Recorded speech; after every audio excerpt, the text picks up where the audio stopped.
자, 이제 바로 하나님 말씀 받도록 하겠습니다. 오늘 광고 딱 필요 안 하고요. 바로 하나님 말씀 나누도록 하겠습니다. 자, 오늘 받으신 하나님 말씀은 요한복음 20장 20절 한 절 말씀입니다. 우리 다음 세대 아이들도 있기 때문에 설교는 길게 하진 않을 텐데요. 하지만 또 중요한 메시지 같이 나누겠습니다. 요한복음 20장 20절입니다.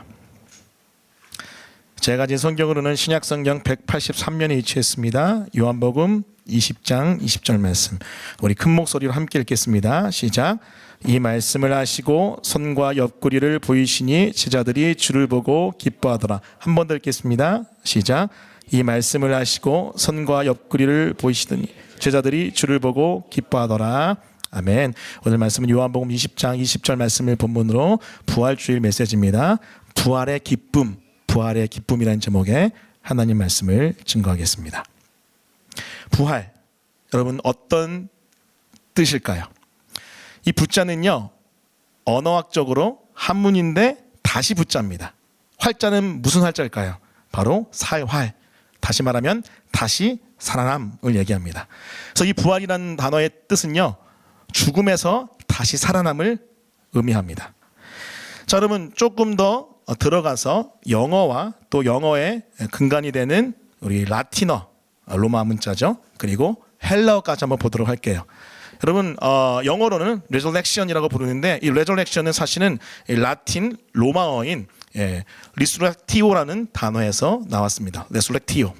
이 resurrectio는 뭐냐면은 헬라어에서 나온 건데 사실 아나스타시스라는 단어에서 나왔어요. 이 아나라는 게 뭐냐면은 다시란 뜻이에요. 스타시스는 일어나다예요. 아나스타시스. 그래서 여러분 이 단어를 통해서 우리 알 수 있는 건 뭐냐면은 부활이라는 단어의 뜻은 다시 일어났다는 거예요. 다시 일어났다. 어디서부터 일어났을까요? 죽음에서부터 생명으로 일어났다는 것이죠. 이것을 통해서 알 수 있는 것은 이 부활의 의미는요, 이렇습니다. 생물학적으로 생명활동이 완전히 정지된 생명체가 소생하여 다시 살아나는 것, 이것이 바로 부활입니다. 다시 한번요. 생물학적으로 생명활동이 완전히 정지된 죽은 생명체가 소생하여 다시 되살아나는 것, 이것이 부활입니다. 여러분 이렇게 죽었다가 살아나는 것이 가능할까요? 여러분 자연과학적으로 의학적으로 여러분 죽었다가 살아나는 것, 완전히 죽었다가 살아나는 것이 과연 가능할까요? 사실은 불가능합니다. 자연과학적으로 의학적으로는 불가능해요. 자, 하지만 오늘 요한복음 20장 20절에서 여러분 말씀이 이렇게 선포하고 있습니다. 같이 한번 읽어볼게요. 같이 읽습니다. 자, 시작. 이 말씀을 하시고 손과 옆구리를 보이시니 제자들이 주를 보고 기뻐하더라.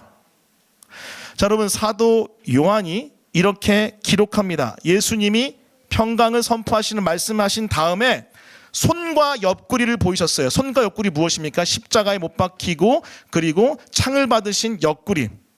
그 손과 옆구리를 보이시면서 본인의 부활을 실제로 증명하십니다.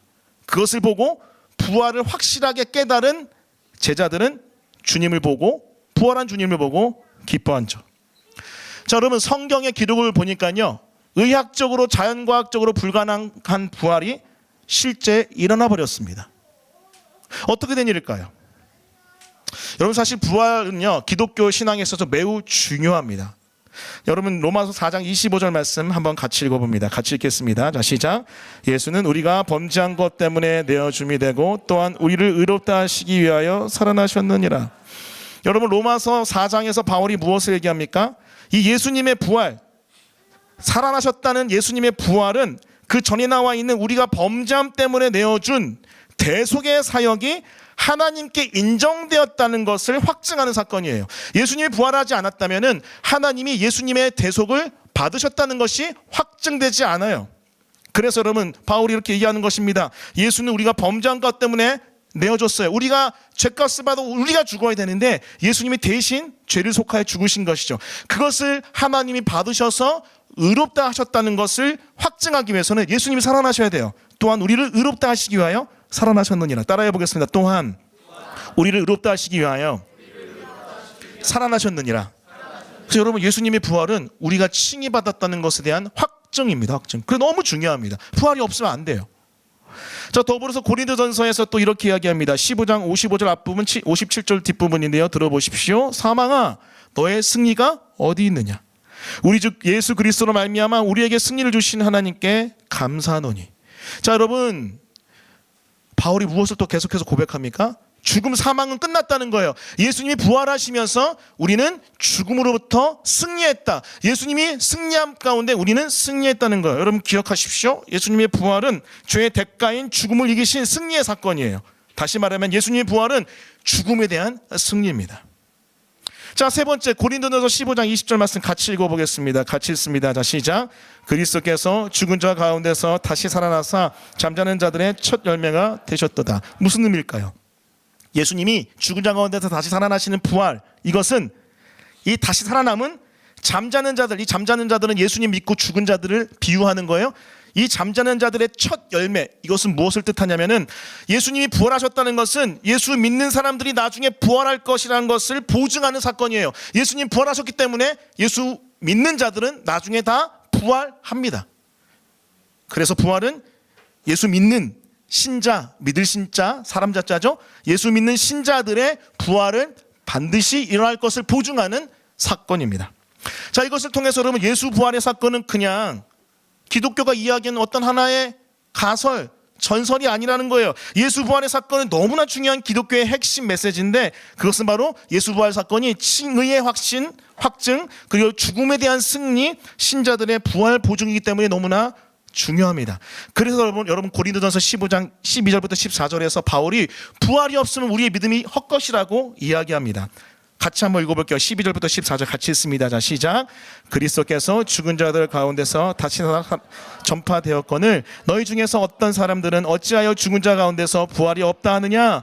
만일 죽은 자의 부활이 없으면 그리스도도 다시 살아나지 못하셨으리라. 그리스도께서 만일 다시 살아나지 못하셨으면 우리가 전파하는 것도 헛것이요 또 너희 믿음도 헛것이며. 예수님의 죽음 이기신 부활 사건이 없으면 우리의 믿음은 헛것이라고 사도 바울이 힘주어 이야기하고 있습니다. 그만큼 예수 부활 사건은 기독교에 있어서의 핵심 메시지입니다. 자, 그런데 의학적으로는, 자연과학적으로는 사람이 죽었다가 어떻게 다시 살아나요? 어떻게 시체가 썩었는데 다시 일어나냐고요. 말이 안 되는 거죠. 자, 그렇다면 여러분 묻겠습니다. 여러분 예수 부활을 믿으십니까? 믿으세요? 신기한 분들이네. 왜 믿으세요? 무엇 때문에 믿으십니까? 자, 우리 이렇게 질문해 볼 수 있어야 돼요. 우리가 이성을 가지고 있다면은 어떻게 죽은 자가 다시 살아났다는 예수 부활 사건을 사실로 받아들일 수 있을까? 이렇게 한번 질문해 볼 수 있어야 됩니다. 여러분 도대체 어떻게 예수님의 부활을 사실로 받아들이게 됐나요? 그것은요, 우리는 디바인 인카운터라고 불리는 신적 만남을 말씀과 기도 가운데 경험했기 때문이에요. 자, 사도행전 10장 44절 45절 말씀 다 같이 한번 읽어볼게요. 같이 읽습니다. 자, 시작. 베드로가 이 말을 할 때에 성령이 말씀 듣는 모든 사람에게 내려오시니 베드로와 함께 온 할례 받은 신자들이 이방인들에게도 성령 부어주심으로 말미암아 놀라우니. 베드로가 예수님의 복음을 증거하십니다. 이 말은 복음이에요. 복음을 증거할 때, 말씀을 증거할 때 어떤 일이 일어나요? 이 말씀 가운데 성령이 그들 가운데 부어집니다. 그러면서 디바인 인카운터, 신적인 만남이 이루어지는 거예요. 여러분, 하나님이 전능하시고 하나님이 놀라운 창조주요 구원자라면요, 여러분 그 하나님이 우리를 만나 주셨을 때 우리는 놀라운 신적인 경험을 하게 되고 그 가운데 하나님이 예수님을 부활했다는 것, 그 사실을 믿어 고백할 수밖에 없다는 것이죠. 이것이 바로 예수님의 부활 사건을 받아들일 수밖에 없는 신적인 만남. 그 하나님이 여러분 전능한 창조주고 구원자라면 여러분 부활 아무것도 아니죠. 그 하나님을 우리는 성령 가운데 말씀과 기도 가운데 만났기 때문에 우리는 이 부활 사건을 사실로 받아들인 것입니다. 사랑하는 성도 여러분, 여러분이 예배 때 혹은 말씀을 읽을 때, 기도할 때, 또 설교를 들을 때 하나님께 간절히 나아갔을 때 우리를 만나주신 디바인 인카운터, 신적 만남 사건이 있었기 때문에 우리는 그 부활하신 예수님을 우리의 구원주로 고백할 수 있는 줄 믿습니다. 할렐루야. 자, 그런데 오늘은요, 그럼에도 불구하고 뭔가 찝찝해. 뭔가 내 안에 이 논리와 내 안에 어떤 그런 변증이 필요하다는 분들을 위해서 제가 한 가지 더 알려드리려고 합니다. 사실 여러분 제일 중요한 건 디바인 인카운터예요. 여러분 신적으로 하나님의 아들 예수 그리스도의 영이 우리를 만나주시면요, 우리는 부활의 주님을 만난 거기 때문에 고백할 수밖에 없습니다. 자, 그런데 여러분 그럼에도 불구하고 의심이 많고 아직 뭔가 장애물이 있는 분들을 위해서 우리가 조금 여러분에게 장애물을 걷어드리는 그런 시간을 갖도록 할게요. 자, 죽은 자가 다시 살아났다는 것을, 살아났던 예수 부활 사건을 어떻게 사실로 받아들일 수 있는지, 자, 두 번째 우리가 기억해야 될 포인트는 여러분 문헌학적으로 역사학적으로 우리는 추론을 통해서 예수 부활을 사실로 받아들일 수도 있습니다. 이게 무슨 말인가? 소위 말하는 변증인데 한번 들어보세요. 여러분 문헌학적으로 역사학적으로 사실 판단의 기본 원리가 있습니다. 총 4가지인데요. 첫 번째는 초기 기록이 있는가, 두 번째는 증언이 다양한가, 세 번째는 당시 맥락에서 설명 가능한가, 네 번째는 불리한 내용까지 포함되어 있어서 반증을 하려고 하는 움직임이 있을 수 있는가. 이 4가지가 있다면은 우리가 자연과학처럼 실험에 의한 증명이 아니지만 사회과학적으로 문헌과 증언의 패턴으로 가장 설명력 높은 가설을 찾아낼 수 있다는 거예요. 그런 입장에서 우리는 부활을 사실로 받아들여 볼 수 있다는 겁니다. 도대체 어떻게 그럴 수 있을까? 자, 4가지를 한번 살펴보도록 할게요. 자, 첫 번째 초기 기록입니다. 여러분 성경을 경전으로 받아들이기 전에 성경은 여러분 굉장히 탁월한 사본이 가득한 굉장히 탁월한 고대 문헌입니다. 자, 그렇게 보는 거예요. 문헌학적으로 역사학적으로 보는 거예요. 기독교적 관점을 잠깐 내려놓고 문헌학적으로 역사학적으로 보는 거예요. 성경은요 굉장히 탁월한 고대 기록입니다.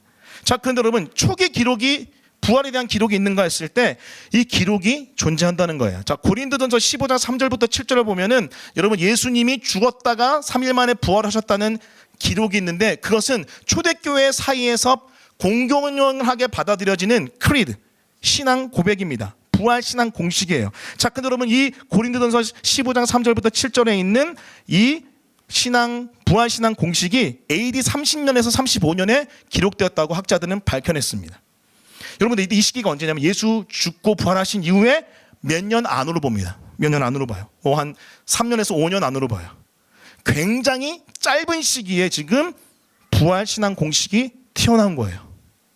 이것은 여러분 그 사이에 전설과 여러분 신화가 만들어질 가능성이 굉장히 적어진 것을 이야기합니다.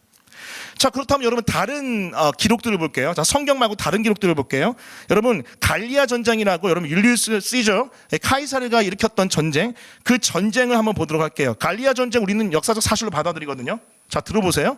자, 페이지 보시면은 이 전쟁이 BC 58년에서 50년도에 기록되었는데, 자, 여러분 이 전쟁에 기록되어 있는 사본은요 지금 AD 9세기 이후에 9세기 걸로 발견됩니다.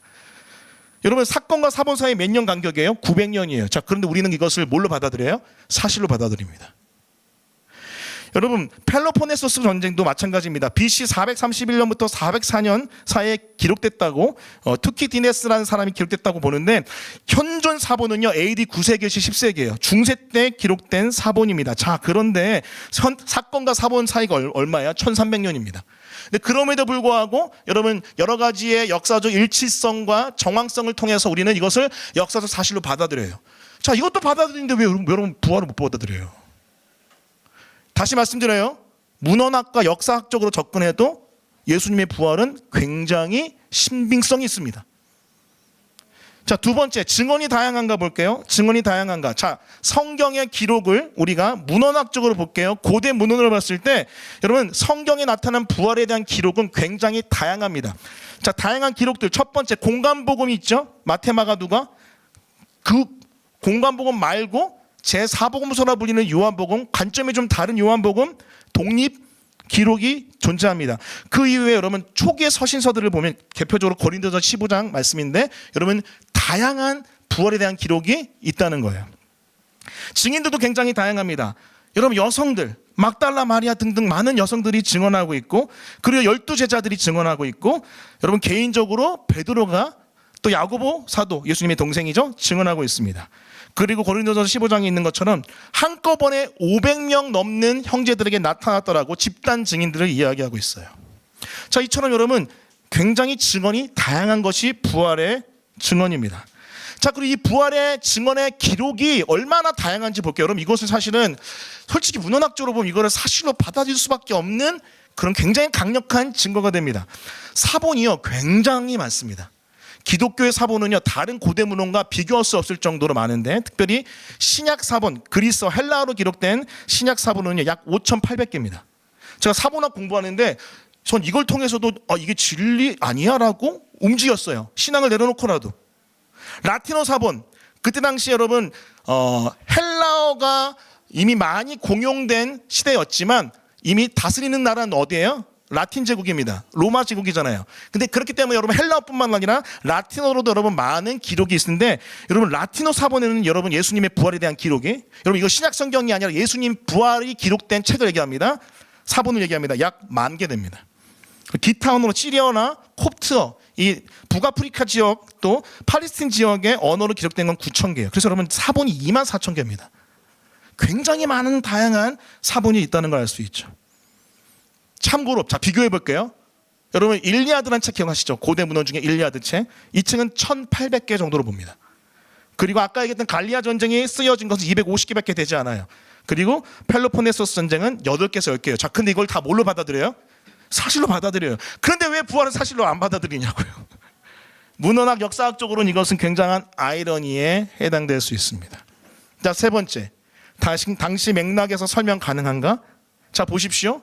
유대인들은 사실 메시아가 죽어 부활한다? 개념이 아예 없습니다.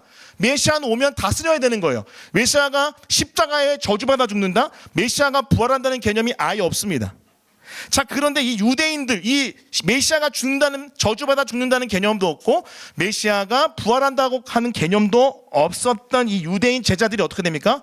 나중에 부활한 메시아를 증언하고 선포하고 더 나아가 순교하고, 여러분 12제자 중에서 가룟 유다 빼고 가룟 유다가 나가고 죽고 자살하고 마띠아라는 제자가 들어왔잖아요. 이 12제자 중에 사도 요한 빼고는 다 순교하거든요. 여러분 왜 순교한 줄 아세요? 부활한 예수님 보고 미친 거예요. 말이 되나 이게? 살아계시구나, 진짜구나라고 하고 다 순교한 겁니다. 그렇게 여러분 부활의 주님을 선포하고 부활의 주님 때문에 순교하니 여러분 초대교회가 성장할 수밖에 없죠. 자, 여러분 이걸 통해서 당시 사회적 맥락 속에서 우리는 발견할 수 있는 한 가지는 예수 부활이 실제 사실이었을 가능성이 매우 높다는 겁니다. 매우 농후하다는 거예요. 그것이 바로 당시 맥락에서 설명 가능한 예수 부활의 문헌학적, 역사학적 사실 판단 원리입니다. 마지막 네 번째입니다. 불리한 내용까지 포함되었는가? 자, 여러분 불리한 내용이 너무 많이 포함되어 있습니다. 만약에 이것이 꾸며낸 이야기고 여러분 어떤 종교를 위해서 만든 거라면 이런 내용 포함할 필요 없어요. 자, 먼저 유대 사회는 여성들의 증언을 여러분 참으로 보지 않습니다. 법정에서 여성들은 증언할 수 없었어요. 지금은 아니지만은 그때 당시 유대 사회에서는 여러분 여성들은 증언할 수 없습니다. 자, 그런데 첫 번째 부활의 증인이 누구예요? 막달라 마리아. 여러분 최근에 묵상하셨잖아요. 막달라 마리아의 증언이 첫 번째 증언이에요. 여성들의 증언을 포함시켰어요. 당시 법적 사회적 신뢰도가 낮은 여성들의 증언을 포함시켰습니다. 그리고 여러분 제자들이 어떻죠? 제자들 여러분 마태, 마가, 누가, 요한복음 보면 다 도망가잖아요. 그리고 예수님 처음에 십자가 죽으실 때 다 불신하잖아요. 여러분 초대교회 리더들의 이미지를 이렇게 훼손시킬 필요가 있을까요? 그 중에 도마는 아예 의심하고 믿지 않잖아요. 그러다가 손과 옆구리에 못자국과 창자국을 보고 믿게 되죠. 베드로의 부인, 여러분 초대교회 리더는 베드로인데 베드로가 예수님을 십자가 앞에서 부인했다는 거 굳이 기록할 필요가 있을까요? 자, 그럼에도 불구하고 여성들의 첫 증언, 제자들의 도망과 불신, 도마의 의심, 베드로의 부인을 왜 기록했을까요? 이유는 간단합니다. 이 부활이 사실이고 이 부활을 본 자들이 이 사람들이니까 기록했었어야 돼요. 충분히 리즈너블한, 이성적으로 추론 가능한 합리적인 모습입니다. 자, 이걸 통해서 우리는요 사회과학적으로, 문헌학, 역사학적으로 이렇게 강력하게 추론하고 증거해 볼 수 있어요. 그것은 뭐냐면 이 네 가지 원리를 통해서 예수 부활 사건은 가장 설명력 높은 가설로 받아들일 수 있다는 거예요. 가장 설명력 높은 가설. 예수님이 사회 문헌학적으로는 또 역사학적으로는 정말로 부활했을 거라고 이야기해 볼 수 있다는 겁니다. 물론 여러분 다시 말씀드립니다. 의학적으로는 불가능하죠. 하지만 살아계신 하나님이 정말로 우리를 위해 대신 죽으시고 부활하신 예수님을 우리 앞에 보여주셨다면, 제자들 앞에 보여주셨다면, 그 본 사람들의 기록이 이렇게까지 문헌학 여러분 역사학적으로 사실이라고 말하고 있다면은 예수 부활도 우리가 사실로 받아들여 봄직하지 않을까요? 이렇게 접근해서 예수님을 만난 지성인들이 적지 않습니다. 대표적인 사람이 윌로클릭 교회에서 설교 목사로 사역했던 리스트로벨이라는 목사님이에요. 이 리스트로벨 목사님은 사실은 철저한 불신자였습니다. 이분이 에일 대학 법학과 나와서 굉장히 똑똑한 사람인데, 이분이 시카고의 트리뷴지라고 굉장히 유명한 잡지의 편집장이었습니다. 근데 아내가 예수에 퐁 빠져버린 거예요. 교회에 완전히 빠져버린 거예요. 그래서 이 아내를 교회로부터 구출하기 위해서 교회에 가서 예배하면서 성경을 연구하기 시작합니다. 교회 가보니까 이 성경이 거짓이고 예수 부활이 거짓이면은 이 아내는 나올 수 있는 거예요. 그래서 여러분, 이분이 굉장히 철저하게 사회과학적 방법을 통해서 이 성경이 거짓이고 예수 부활이 거짓인 것을 탐구하기 시작합니다. 그렇게 해서 탐구하기 시작했던 이 리스트로벨, 어떻게 된 줄 아세요? 이런 과정을 통해서 여러분, 법학을 공부했고 책을 만드는 사람, 편집장이라니까요. 이 관점에서 봤을 때 이것은 초기 기록과 증언과 당시 맥락에 설명 가능한 이 여러 가지 불리한 내용까지 포함되어 있는 이 부활의 사건의 기록을 무시할 수 없는 거예요. 그러다가 디바인 인카운터를 해버려요. 예수님 만납니다. 그래서 이분이 회심해가지고 나중에 아내와 함께 윌로크릭 교회에 섬기면서 목회자가 되고 나중에 탁월한 변증 목회자가 됩니다. The Case for Christ, 굉장히 유명한 책이죠. 예수는 역사다. 여러분 이 책 꼭 한번 읽어보셨으면 좋겠어요. 제가 여러분 청년사회 갈 때 이렇게 변증하면서 이렇게 설교했더니 영상으로 보던 청년의 어머니가 그래? 하고 그 책을 사서 보셨어요. 그러다가 예수님 만났습니다. 그런 일들이 충분히 가능하다는 거예요. 여러분, 기독교 신화 아닙니다. 전설 아닙니다. 기독교 역사 2000년 훨씬 더 됩니다. 기독교 역사 가운데 여러분 천재들 진짜 많았습니다. 사실 여러분이 고민하는 여러분 마음 가운데 예수님을 구원주로 받아들이기 힘든 장애물들 이미 답은 다 있어요. 따라해 보겠습니다. 대답은 다 있다. 공부하세요. 연구하십시오. 허들 충분히 다 넘을 수 있습니다. 만약에 예수 부활을 사회 문헌원 역사학적으로 접근했을 때 이렇게까지 사실로 받아들여 봄직한 충분히 이해하기 가능한 가설로 우리가 받아들인다면은 우리는 디바인 인카운터의 길로 나가게 될 수 있는 줄 믿습니다. 이렇게 이야기하는 거예요. 어떤 사건에 대해 초기 다중 독립적 증언이 폭발적으로 존재하고 그 증언이 반박 가능한 환경에서 유지되었다면 그 사건은 단순 전설일 가능성보다 역사적 사실일 가능성이 훨씬 높다. 이걸 통해서 우리는 예수 부활은 역사적 실제 사건으로 받아들여질 수 있다는 것이죠. 사랑하는 성도 여러분, 예수님은 부활하셨습니다. 할렐루야.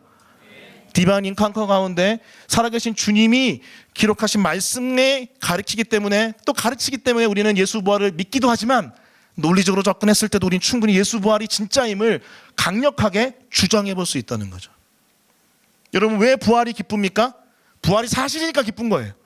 부활을 확신하니까 기뻐하는 거예요. 다시 보겠습니다. 요한복음 20장 20절 말씀 같이 읽어보겠습니다. 같이 읽습니다. 자, 시작. 이 말씀을 하시고 손과 옆구리를 보시니 제자들이 주를 보고 기뻐하더라. 따라해보게. 제자들이 주를 보고 기뻐하더라. 그럼 기독교는 철학과 관념, 종교 아닙니다. 기독교는 역사적 사실, 예수의 죽음과 부활을 기반으로 한 생명의 진리입니다. 부활한 주를 보고 기뻐했던 제자들처럼 여러분도 부활한 주님을 믿음으로 만나고 또 받아들이고 기뻐하는 은혜가 있기를 예수 그리스도 이름으로 축원합니다. 아멘. 우리 같이 함께 그 부활의 주님을 한번 찬양할까요? 우리 아버지 사랑은 내가 노래 같이 찬양하겠습니다.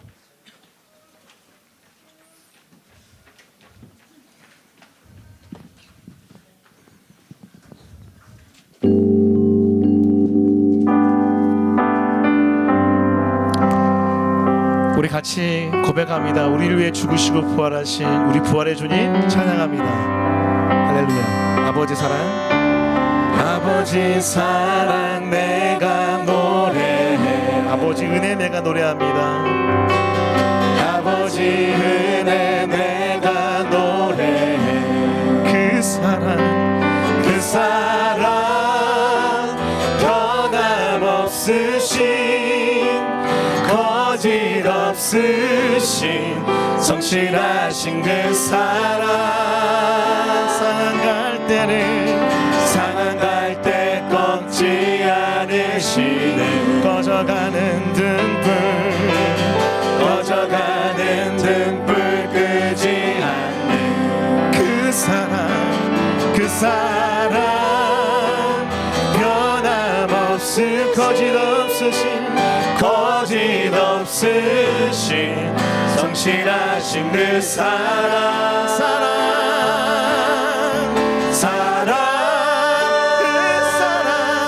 그 사랑 날 위해 죽으신 우리 죄값을 다 치르신 우리의 의를 허락하기 위해 부활하신 예수 그리스도 다시 오신 그 사랑. 죽음도 생명도 하늘의 어떤 권세도 끊을 수 없는 영원한 그 사랑 예수. 다시 한번 그 부활하신 주님의 사랑을 고백하며 아버지 사랑 내가 노래해. 아버지 은혜 내가 노래해. 그 사랑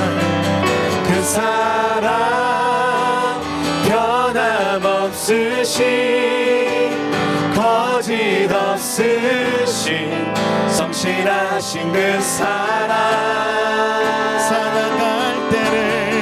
상한 갈 때 꺾지 않으시는 꺼져가는 등불 끄지 않는 그 사랑 변함없으신 거짓 없으신 성실하신 주님 성실하신 그 사랑. 부활을 확신하며 고백하십시다. 그 사랑 날 위해 죽으신 날 위해 다시 사신 예수 그리스도 다시 오실 그 사랑. 죽음도 생명도 천사도 하늘의 어떤 권세도 끊을 수 없는 영원한 그 사랑 예수. 우리 위해 죽으시고 부활하신 그 사랑. 날 위해 죽으신 날 위해 다시 사신 예수 그리스도 다시 오신 그 사랑. 죽음도 생명도 천사도 하늘의 어떤 권세도 끊을 수 없는 영원한 그 사랑 예수. 영원한 그 사랑 예수. 영원한 그 사랑 예수. 이 시간 말씀을 기억하며 한번 잠잠히 기도하겠습니다. 우리 주님은 우리를 위해 죽으시고 부활하신 생명의 주, 능력의 주, 구원의 주인이십니다. 그 주님을 우리가 어떻게 부활의 주님으로 고백할 수 있습니까?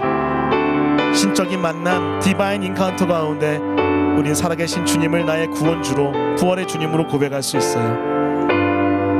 더하여서 여러분, 우리가 이 땅의 논리로 또 사회학으로도 예수님이 부활하셨음을 우리가 충분히 주장해 볼 수 있습니다. 여러분, 예수님 정말 부활하셨습니다. 이 진리 앞에서 우리 영혼이 다시 한번 살아계신 하나님을 만나고 예수님을 누리는 시간 되었으면 좋겠습니다. 부활이 왜 기쁩니까? 진짜 부활하셨기 때문입니다. 하나님 감사합니다. 고맙습니다. 이것이 믿어져서 감사하고 또 하나님 이것을 향하여 한 걸음 한 걸음 나가게 하신 하나님 감사합니다. 주님, 내가 부활을 더 확신할 수 있도록 또 그 가운데 기뻐할 수 있도록 역사해 주시고 함께 해 주십시오. 우리 말씀을 반응하며 같이 함께 읊조리며 기도하겠습니다. 기도합니다. 주님, 우리 주님 부활하셨습니다. 제자를 보고 기뻐하였다 했는데 우리 또한 믿음으로 보고 기뻐하기 원합니다. 살아계신 주님 믿습니다. 우리는 부활의 사실을 믿습니다. 주님의 생명의 말씀을 믿기에 주님 믿습니다. 하나님, 그것을 넘어 하나님 아버지 우리가 논리로 학문으로도 주의 부활을 주장해 볼 수 있습니다. 문헌학적으로 역사학적으로도 하나님 부활은 사실이라고 외치고 있습니다. 소리치고 있습니다. 그 분명한 외침과 소리침 가운데 우리가 주님의 부활을 받아들여 생명의 능력을 경험하게 하시고 살아계신 주님을 만나게 해주시고 우리 안에 있는 모든 아버지 어두움과 불신과 근심의 모든 아버지 구름을 거치 생명의 주님을 만나는 우리 모두가 될 수 있도록 역사하여 주십시오. 그렇게 하실 주님을 믿고 감사드리며 예수님의 이름으로 기도합니다.